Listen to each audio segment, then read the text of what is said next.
اعوذ باللہ من الشیطان الرجیم، بسم اللہ الرحمن الرحیم۔ بھائیوں اور بہنوں، وضو ہو یا نہ ہو، چلتے پھرتے یہ کلمہ پڑھا کرو۔ 5 سیکنڈ کا کلمہ پڑھتے ہی اربوں نیکیاں نصیب ہوتی ہیں۔ حضور نبی کریم صلی اللہ علیہ وسلم کا فرمان ہے۔ بھائیوں اور بہنوں، اسلامی تعلیمات میں ذکر الہی کو بے حد اہمیت حاصل ہے۔ یہ وہ عظیم عمل ہے جس کے ذریعے بندہ اپنے رب کے قریب ہوتا ہے، دل کو سکون ملتا ہے اور زندگی میں برکتیں نازل ہوتی ہیں۔ انسان چاہے کسی بھی حالت میں ہو، چاہے وہ باوضو ہو یا وضو کے بغیر ہو، اگر وہ اللہ تعالیٰ کا ذکر کرتا رہتا ہے تو یہ عمل اس کے لیے دنیا اور آخرت میں کامیابی کا ذریعہ بن جاتا ہے۔ اور یہی وجہ ہے ہمارے پیارے نبی صلی اللہ علیہ وسلم نے امت کو ہر حال میں ذکر کرنے کی تلقین فرمائی ہے تاکہ انسان کا دل ہمیشہ اللہ کی یاد سے زندہ رہے۔ ارشاد باری تعالیٰ ہے، فَاذْكُرُونِي أَذْكُرْكُمْ، یعنی تم میرا ذکر کرو میں تمہارا ذکر کروں گا۔ ناظرین، اس آیت میں اللہ رب العزت نے بندے کو اپنے ذکر کی دعوت دی ہے اور اس کے بدلے میں اپنی خصوصی توجہ اور رحمت کا وعدہ فرمایا ہے۔ اسی طرح ایک اور مقام پر ارشاد ہوتا ہے، الا بذکر اللہ تطمئن القلوب، یعنی خبردار، دلوں کا اطمینان تو صرف اللہ کے ذکر میں ہے۔ اس آیت سے یہ واضح ہوتا ہے کہ دنیا کی کوئی بھی چیز انسان کو حقیقی سکون نہیں دے سکتی سوائے اللہ کے ذکر کے۔ اسی طرح ایک اور جگہ پر اللہ رب العزت فرماتے ہیں، یا ایھا الذین آمنوا اذکروا اللہ ذکرا کثیرا، یعنی اے ایمان والو، اللہ کا کثرت سے ذکر کرو۔ اور ناظرین، اس آیت میں کثیرا کا لفظ اس بات پر زور دیتا ہے کہ ذکر صرف کبھی کبھار نہیں بلکہ ہر وقت ہر حالت میں ہونا چاہیے، چاہے انسان چل رہا ہو، چاہے وہ بیٹھا ہو یا لیٹا ہو۔ اسی طریقے سے احادیث مبارکہ میں بھی ذکر الہی کی بے شمار فضیلتیں بیان کی گئی ہیں۔ نبی کریم صلی اللہ علیہ وسلم نے فرمایا کہ جو شخص سبحان اللہ و بحمدہ دن میں 100 مرتبہ پڑھتا ہے، اس کے گناہ معاف کر دیے جاتے ہیں، چاہے وہ سمندر کی جھاگ کے برابر ہوں۔ اور اس حدیث سے معلوم ہوتا ہے کہ مختصر الفاظ میں پڑھے جانے والا ذکر بھی انسان کے گناہوں کی معافی کا ذریعہ بن سکتا ہے۔ اسی طرح ایک اور حدیث میں نبی علیہ السلام نے فرمایا ہے کہ کیا میں تمہیں ایسا عمل نہ بتاؤں جو تمہارے اعمال میں سب سے بہتر، تمہارے رب کے نزدیک سب سے پاکیزہ اور تمہارے درجات کو بلند کرنے والا ہے؟ صحابہ کرام نے عرض کیا، جی ہاں یا رسول اللہ، ضرور بتائیے۔ تو آپ صلی اللہ علیہ وسلم نے فرمایا کہ وہ اللہ کا ذکر ہے۔ اور ناظرین، اس حدیث سے یہ معلوم ہوتا ہے کہ ذکر الہی نہ صرف آسان عمل ہے بلکہ یہ سب اعمال میں سب سے افضل عمل ہے۔ ایک اور موقع پر رسول علیہ السلام نے فرمایا کہ اللہ تعالیٰ فرماتا ہے کہ میں اپنے بندے کے ساتھ ویسا ہی معاملہ کرتا ہوں جیسا وہ میرے بارے میں گمان کرتا ہے، اور میں اس کے ساتھ ہوتا ہوں جب وہ میرا ذکر کرتا ہے۔ اور ناظرین، اس سے یہ بات واضح ہوتی ہے کہ ذکر کرنے والا بندہ اللہ کی خاص معیت اور قرب حاصل کر لیتا ہے۔ اسی طریقے سے ایک اور حدیث میں پیارے آقا صلی اللہ علیہ وسلم فرما رہے ہیں کہ جو لوگ اللہ کا ذکر کرتے ہیں اور جو ذکر نہیں کرتے، ان کی مثال زندہ اور مردہ کی طرح ہے۔ یعنی ذکر کرنے والا شخص روحانی طور پر زندہ ہوتا ہے جبکہ غافل شخص مردہ دل کا حامل ہوتا ہے۔ ناظرین، پیارے آقا صلی اللہ علیہ وسلم کی سنت مبارکہ سے بھی یہ بات ثابت ہے کہ آپ ہر حال میں اللہ کا ذکر فرمایا کرتے تھے۔ حضرت عائشہ رضی اللہ تعالی عنہا فرماتی ہیں کہ نبی کریم صلی اللہ علیہ وسلم ہر وقت اللہ کا ذکر کرتے تھے، اور اس سے ہمیں یہ سبق ملتا ہے کہ ذکر کے لیے کوئی خاص وقت یا خاص حالت ضروری نہیں ہے، بلکہ بندہ چلتے پھرتے، اٹھتے بیٹھتے ہر وقت اللہ کا نام لے سکتا ہے۔ تو ناظرین، ہمارا آج کا عمل بھی ایک ایسے کلمے کا ہے جو آپ چلتے پھرتے، اٹھتے بیٹھتے، وضو یا بغیر وضو ہر حال میں کر سکتے ہیں۔ یہ ایک بہت ہی مختصر کلمے کا عمل ہے جو کہ آپ لوگوں کو بہت ہی کم وقت میں پڑھنا ہے، لیکن اس سے آپ لوگ اربوں نیکیاں کما پائیں گے۔ بھائیوں اور بہنوں، قیامت کے دن انسان ایک نیکی کے لیے پاگلوں کی طرح بھاگ رہا ہوگا، اور ایک نیکی کی وجہ سے وہ جنت میں چلا جائے گا، اور ایک نیکی کم ہونے کی وجہ سے خدا نخواستہ جہنم میں چلا جائے گا۔ تو اس لیے عزیز بھائیوں اور بہنوں، جتنی زیادہ آپ نیکیاں بڑھائیں گے، قیامت کے دن آپ ہی کے لیے آسانیاں ہوں گی۔ اور یہ بھی سمجھ لیں کہ یہ عمل صرف آخرت کے لیے نہیں ہے، بلکہ دنیا میں بھی اللہ کی رحمت، برکت، سکون اور بیش بہا کامیابیوں کا ذریعہ بنتا ہے۔ قرآن مجید میں اللہ رب العزت نے فرمایا ہے کہ بے شک اللہ کی یاد ہی وہ چیز ہے جس سے دل سکون پاتے ہیں۔ اب ذرا غور کریں کہ انسان دنیا کی ہزار کوششوں کے باوجود جب اس کا دل سکون نہیں پاتا تو اصل سکون اللہ کے ذکر میں ہی ملتا ہے، اور یہی وجہ ہے کہ انبیاء علیہم السلام کی زندگیاں ذکر الہی سے بھری ہوئی تھیں۔ حضرت یونس علیہ السلام کو دیکھ لیں کہ جب وہ مچھلی کے پیٹ میں پھنس گئے تو وہاں اندھیروں کے اندر بھی اللہ کو یاد کیا اور دعا کی کہ اے اللہ تیرے سوا کوئی نہیں، تو ہی ہر عیب سے پاک ہے، میں ہی اپنی جان پر ظلم کرنے والوں میں سے ہوں۔ اللہ نے ان کی دعا قبول فرمائی اور انہیں نجات عطا فرمائی۔ بتانے کا مقصد یہ ہے کہ اللہ کا ذکر اور اس کی بڑائی بیان کرنا مصیبتوں سے نجات کا سب سے بڑا ذریعہ ہے۔ دنیا میں اگر کوئی دکھ ہے تو ذکر الہی سے دور ہو جائے گا، اگر کوئی مصیبت ہے تو ذکر الہی سے آسان ہو جائے گی، اگر رزق کی کمی ہے تو اللہ کے ذکر کی برکت سے اللہ رزق میں خوب برکت عطا فرمائے گا۔ اس کے علاوہ بھائیوں اور بہنوں، ایک نیکی کا وزن قیامت کے دن کتنا قیمتی ہوگا، اس کا اندازہ لگائیں کہ حضور صلی اللہ علیہ وسلم نے فرمایا کہ 2 کلمے ایسے ہیں جو زبان پر ہلکے ہیں، ترازو میں بھاری ہیں اور اللہ کو بہت پسند ہیں۔ اور یہ بات ہمیں بتاتی ہے کہ چھوٹے چھوٹے اذکار بظاہر آسان ہیں، لیکن ان کی قیمت آخرت میں پہاڑوں کے برابر ہوگی۔ اسی طرح اگر ہم صحابہ کرام کی زندگیوں کو دیکھیں تو ہمیں پتہ چلتا ہے کہ وہ ذکر کو کبھی ضائع نہیں کرتے تھے۔ حضرت عبداللہ بن عمر کا معمول تھا کہ وہ ہر وقت تسبیح اور ذکر میں مشغول رہتے، اور حضرت ابو ہریرہ رضی اللہ تعالیٰ عنہ فرماتے ہیں کہ رسول اللہ صلی اللہ علیہ وسلم نے مجھے 2 تھیلیاں علم کی دی، ایک کو میں نے بیان کر دیا اور دوسری کو اگر بیان کروں تو میری گردن کاٹ دی جائے، اور وہ اکثر ذکر کے متعلق فرماتے تھے کہ دلوں کو آباد رکھنے کا یہی راستہ ہے۔ اس کے علاوہ بھائیوں اور بہنوں، یہ بات بھی سمجھ لیں کہ یہ عمل دنیاوی زندگی میں بھی کامیابیوں کا دروازہ کھولتا ہے۔ بزرگان دین فرماتے ہیں کہ ذکر الہی دلوں کے زنگ کو دور کرتا ہے، جیسے لوہے پر زنگ لگ جائے اور اسے صاف کرنے کے لیے مختلف کوششیں کی جاتی ہیں، اسی طرح دل پر گناہوں کا زنگ لگ جاتا ہے اور ذکر الہی اس زنگ کو دور کرتا ہے۔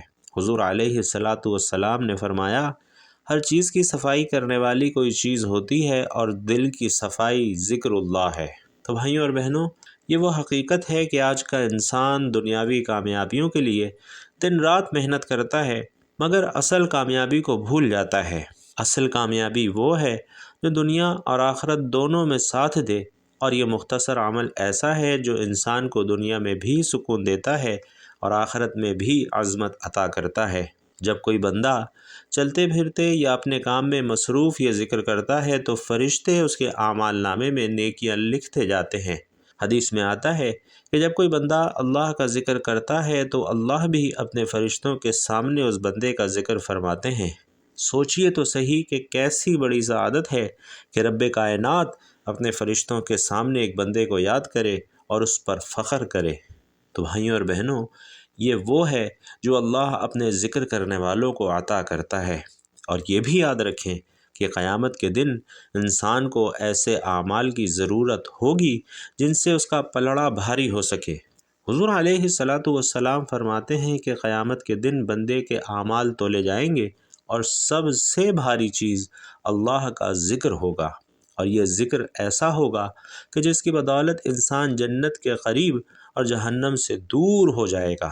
حضرت حسن بصری رحمۃ اللہ علیہ فرمایا کرتے تھے کہ ذکر اللہ بغیر دل ایسا ہے جیسے مردہ جسم، اور جو دل ذکر میں مشغول ہے وہ زندہ دل ہے۔ بھائیوں اور بہنوں، آج ہمارے گھروں میں پریشانیاں، رزق کی تنگی، بیماریوں کا غلبہ اور بے سکونی اسی لیے ہے کہ ہم نے ذکر الہی کو چھوڑ دیا ہے۔ لیکن اگر ہم یہ مختصر عمل اختیار کریں تو انشاءاللہ ہماری دنیا بھی سنور جائے گی اور آخرت بھی سنور جائے گی۔ دیکھیے، حضرت نوح علیہ السلام نے اپنی قوم سے فرمایا تھا کہ اپنے رب سے استغفار کرو، وہ تم پر آسمان سے بارش برسائے گا، تمہارے مال اولاد میں اضافہ کرے گا، تمہیں باغات عطا فرمائے گا اور نہریں جاری کرے گا۔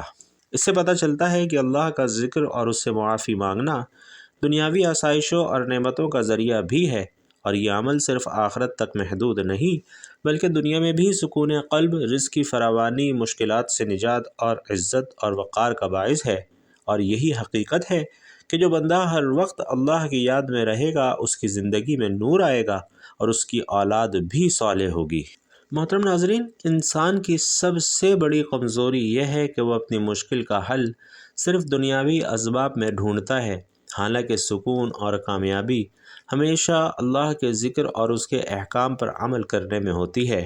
آج دیکھ لیجئے، ہمارے گھروں میں رزق کی تنگی ہے، کاروبار میں بے برکتی ہے، لوگ لاکھوں کماتے ہیں لیکن پھر بھی پیسوں میں برکت نہیں ہوتی، گھروں میں لڑائیاں جھگڑے ہیں، والدین کی نافرمانی عام ہے، بیٹیاں جوان ہو جاتی ہیں لیکن اچھے رشتے نہیں ملتے، قرضوں کا بوجھ بڑھتا جا رہا ہے، لوگ اپنی زندگی بھر کی کمائی گھروں کی تلاش میں لگا دیتے ہیں مگر ذاتی چھت نصیب نہیں ہوتی۔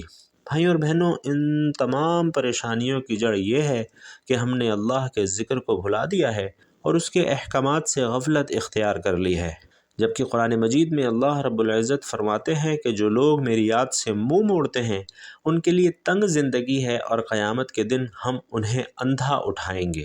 ناظرین، یہ آیت صاف صاف بتا رہی ہے کہ دنیا کی بے سکونی کا اصل سبب اللہ کے ذکر کو چھوڑ دینا ہے۔ محترم ناظرین، پیارے آقا صلی اللہ علیہ وسلم نے فرمایا ہے کہ گناہ رزق کو روکنے والی سب سے بڑی چیز ہے اور نیکیاں برکت کا ذریعہ ہیں۔ جب انسان اپنی زبان کو اللہ کی یاد سے تر رکھتا ہے تو اللہ اس کی روزی میں ایسی برکت ڈال دیتا ہے کہ تھوڑی چیز بھی اس کے لیے کافی ہو جاتی ہے، اس کے گھر میں سکون اترتا ہے اور اس کے دل کو اطمینان نصیب ہوتا ہے۔ لیکن جب زبان گناہوں میں لگ جائے اور دل ذکر سے غافل ہو جائے تو دل بے چین ہو جاتا ہے، گھروں میں ناچاکیاں بڑھ جاتی ہیں، بیٹیوں کے رشتوں کی فکر ہر گھر میں دیکھی جا سکتی ہے، والدین اپنی بیٹیوں کے لیے دعائیں کرتے ہیں لیکن اکثر رشتے نہ ملنے کی وجہ سے پریشانیاں بڑھ جاتی ہیں۔ اسی کے ساتھ ساتھ بھائیوں اور بہنوں، قرض ایک بہت بڑی آزمائش ہے جس میں آج کل بہت سے لوگ مبتلا ہیں۔ ہر دوسرا شخص قرض میں ڈوبا ہوا ہے، لیکن قرض اترنے کا ایک طریقہ خود رسول اللہ صلی اللہ علیہ وسلم نے سکھایا کہ جو بندہ اللہ کے ذکر اور استغفار کو لازم پکڑ لے، اللہ اس کے لیے ہر مشکل سے نکلنے کا راستہ بنا دیتا ہے اور اسے وہاں سے رزق دیتا ہے جہاں سے اس شخص کو کبھی گمان بھی نہیں جاتا۔ یہ اللہ کا وعدہ ہے کہ ذکر اور استغفار انسان کے لیے کشادگی کا ذریعہ ہے، اور اس لیے اگر قرض کا بوجھ زیادہ ہے تو اس کا بہترین علاج بھی یہی ہے۔ اسی کے ساتھ ساتھ بھائیوں اور بہنوں، ایک اہم بات بھی یاد رکھیے جو کہ حضور علیہ الصلاۃ والسلام نے فرمائی کہ اللہ کے نزدیک سب سے محبوب عمل وہ ہے جو ہمیشہ کیا جائے، خواہ وہ تھوڑا ہی کیوں نہ ہو۔ یہ اس لیے کہ چھوٹے چھوٹے اعمال جب مستقل ہو جائیں تو وہ برکت لے کر آتے ہیں، اور یہی وجہ ہے کہ بزرگوں نے ہمیشہ زبان پر ذکر کو جاری رکھنے کی تلقین کی ہے، کیونکہ یہ ذکر دنیا اور آخرت دونوں میں انسان کی کامیابی کا راستہ ہے۔ بھائیوں اور بہنوں، سوچئے کہ ایک ایسا عمل جو چند لمحوں میں کیا جا سکے لیکن اس سے آپ کے رزق کی تنگی دور ہو جائے، قرض اتر جائے، گھروں میں سکون آ جائے، بیٹیوں کے اچھے رشتے نصیب ہوں، رشتہ داروں کے ساتھ محبت قائم ہو اور آخرت میں بھی نجات ملے، تو کیا ایسا عمل چھوڑنا بدنصیبی نہ ہوگی؟ تو آپ نے یہ عمل اپنے روزانہ کے معمولات میں ضرور شامل کرنا ہے۔ وضو ہو یا نہ ہو، آپ کسی بھی حالت میں یہ عمل کر سکتے ہیں۔ سب سے پہلے آپ نے درود پاک پڑھنا ہے، کیونکہ درود شریف پڑھنا ہر دعا اور ہر عمل کی قبولیت کی کنجی ہے۔ درود کے بغیر دعا تک آسمان پر نہیں جاتی۔ چنانچہ جب بھی آپ عمل کرنے لگیں تو درود شریف لازمی پڑھیں۔ خیر و برکت اور ثواب کی نیت سے ایک مرتبہ میرے ساتھ بھی درود پاک پڑھ لیجئے۔ اللہم صلی علی محمد وعلی آل محمد کما صلیت علی ابراہیم وعلی آل ابراہیم انک حمید مجید۔ اللہم بارک علی محمد وعلی آل محمد کما بارکت علی ابراہیم وعلی آل ابراہیم انک حمید مجید۔ درود پاک پڑھنے کے بعد ناظرین، آپ نے سبحان اللہ و بحمدہ کا ورد کرنا ہے، اور اس عمل کو آپ جتنا دہرا سکتے ہیں دہرائیے، اس کی کوئی خاص تعداد نہیں ہے۔ یہ اللہ کی رحمت ہے کہ اس میں تعداد کی کوئی قید نہیں۔ آپ جتنا زیادہ پڑھیں گے اتنی زیادہ آپ کے لیے آسانیاں ہوں گی اور اتنی ہی زیادہ نیکیاں آپ کے نامہ اعمال میں لکھی جائیں گی۔ اور بھائیوں اور بہنوں، یہ کلمہ اتنا آسان لیکن اتنا طاقتور عمل ہے کہ اس سے نہ صرف آپ کی آخرت سنورتی ہے بلکہ آپ کی دنیا بھی سنورتی ہے۔ آخرت میں یہ کلمہ آپ کے لیے نیکیوں کا خزانہ بنے گا، گناہوں کو معاف کروائے گا، درجات کو بلند کروائے گا اور جنت میں باغ عطا کروائے گا۔ حدیث میں آتا ہے کہ جو شخص دن میں 100 مرتبہ یہ کلمہ پڑھے اس کے گناہ معاف کر دیے جاتے ہیں، اگرچہ وہ سمندر کی جھاگ کے برابر کیوں نہ ہو۔ تو بھائیوں اور بہنوں، جتنا زیادہ آپ یہ کلمہ پڑھ سکتے ہیں اتنا لازمی پڑھیے، ورنہ کم از کم 100 مرتبہ یہ کلمہ لازمی پڑھیے۔ یہ کلمہ آپ کو برائیوں سے بچائے گا، فضول باتوں، غیبت اور چغلی سے روکے گا، دل کو سکون عطا کرے گا اور گھروں میں برکت نازل کرے گا۔ صرف یہی نہیں بلکہ یہ کلمہ برکتوں کا خزانہ بھی ہے۔ اگر کوئی کاروبار میں نقصان دیکھ رہا ہے تو یہ کلمہ پڑھے تو اللہ اس کے کاروبار میں برکت عطا فرمائے گا۔ اگر گھروں میں بے سکونی ہے، لڑائی جھگڑے عام ہیں، دلوں میں دوریاں ہیں تو یہ کلمہ پڑھنے سے انشاءاللہ محبت پیدا ہوگی اور گھر انشاءاللہ سکون کا گہوارہ بن جائے گا۔ اگر قرضے ہیں اور تنگی ہے تو یہ کلمہ پڑھنے سے اللہ غیب سے مدد کرے گا، رزق میں کشادگی دے گا اور مشکلات انشاءاللہ آسان ہو جائیں گی۔ اگر دل میں گھٹن ہے، غم ہے یا پریشانی ہے تو یہ کلمہ دل کو سکون عطا کرے گا، چہرے پر نور آئے گا اور اللہ کی رحمتوں کے دروازے کھل جائیں گے۔ محترم ناظرین، اس کلمے کو معمول بنا لیں کہ جتنا زیادہ پڑھ سکتے ہیں ضرور پڑھیے۔ جب آپ اس کلمے کو خوب دہرا لیں اور دل مطمئن ہو جائے، دل کو سکون مل جائے، پھر آپ نے 3 مرتبہ سورۃ الاخلاص کی تلاوت کرنی ہے۔ بسم اللہ الرحمن الرحیم، قل هو اللہ احد اللہ الصمد لم یلد ولم یولد ولم یکن لہ کفوا احد۔ آپ چاہیں تو زیادہ بھی سورۃ الاخلاص کی تلاوت کر سکتے ہیں، ورنہ کم از کم 3 مرتبہ لازمی پڑھیں اور اس کے بعد پھر سے درود پاک پڑھ لیں تاکہ آپ کا یہ ذکر اللہ کی بارگاہ میں مکمل ہو جائے۔ پھر آخر میں دعا کریں کہ اے اللہ، ہم سب کو اپنی یاد میں مشغول رہنے والا بنا۔ اے اللہ، ہمیں اس کلمے کی کثرت کرنے والا بنا۔ اے اللہ، ہماری زبانوں کو اپنے ذکر کی عادت ڈال دے۔ یا اللہ، ہمارے دل کو اپنے نور سے بھر دے۔ اے اللہ، ہمارے گناہوں کو معاف فرما دے، ہمارے دلوں کے زنگ کو دور فرما دے، ہماری پریشانیوں کو آسانیوں میں بدل دے۔ اے اللہ، ہمارے گھروں میں اپنی رحمتوں کا نزول فرما دے، ہماری اولاد کو نیک اور صالح بنا دے، ہمارے رزق میں برکت عطا فرما، ہمیں دنیا اور آخرت میں کامیابی عطا فرما۔ اے اللہ، ہمیں اپنی محبت عطا فرما اور اپنے محبوب صلی اللہ علیہ وسلم کی شفاعت نصیب فرما۔ آمین یا رب العالمین۔